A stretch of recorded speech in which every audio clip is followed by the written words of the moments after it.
जय श्री राम दोस्तों। धर्मराज युधिष्ठिर बोले, हे भगवान, आपने माघ के कृष्ण पक्ष की षठतिला एकादशी का अत्यंत सुंदर वर्णन किया। अब आप कृपा करके माघ शुक्ल एकादशी का वर्णन कीजिए।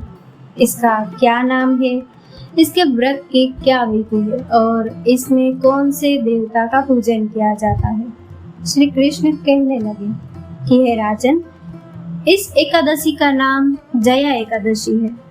इसका व्रत करने से मनुष्य ब्रह्म इत्यादि पापों से छूटकर मोक्ष को प्राप्त होता है तथा इसके प्रभाव से भूत पिशाच आदि योनियों से मुक्त हो जाता है।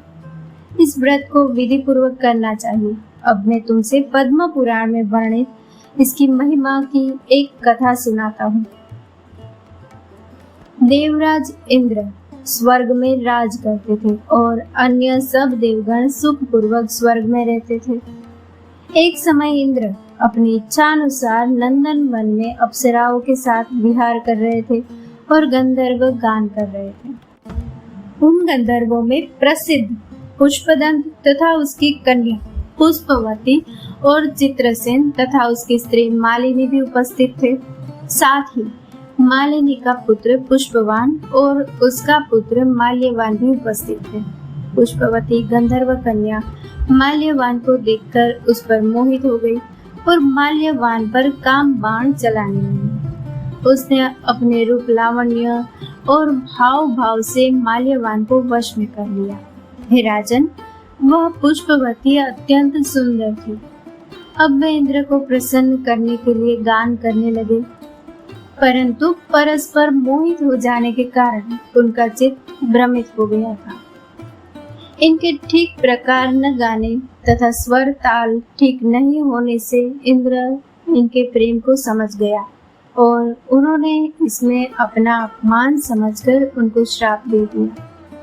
इंद्र ने कहा, हे मूर्खों, तुमने मेरी आज्ञा का उल्लंघन किया है, इसलिए तुम्हारा धिक्कार है।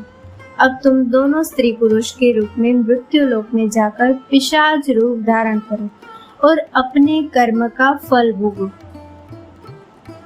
इंद्र का ऐसा श्राप सुनकर वे अत्यंत दुखी हुए और हिमालय पर्वत पर दुख पूर्वक अपना जीवन व्यतीत करने लगे। उन्हें गंध, रस तथा स्पर्श आदि का कुछ भी ज्ञान नहीं था। वहां उनको महान दुख मिल रहे थे। उन्हें एक क्षण के लिए भी निंद्रा नहीं आती थी। उस जगह अत्यंत शीत था, इससे उनके रोंगटे खड़े रहते और मारे शीत के दांत बजते रहते। एक दिन पिशाच ने अपनी स्त्री से कहा कि पिछले जन्म में हमने ऐसे कौन से पाप किए थे जिससे हमको यह दुखदायी पिशाच योनि प्राप्त हुई। इस पिशाच योनि से तो नरक के दुख सहना ही उत्तम है, अतः हमें अब किसी प्रकार का पाप नहीं करना चाहिए। इस प्रकार विचार करते हुए वे अपने दिन व्यतीत कर रहे थे। देव्य योग से तभी माघ मास में शुक्ल पक्ष की जया नामक एकादशी आई।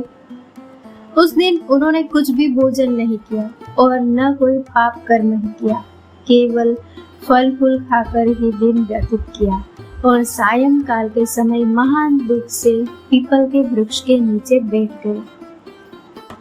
उस समय सूर्य भगवान अस्त हो रहे थे। उस रात को अत्यंत ठंड थी, इस कारण वे दोनों शीत के मारे अति दुखित होकर मृतक के समान आपस में चिपटे हुए पड़े रहे। उस रात्रि को उनको निंद्रा भी नहीं आई।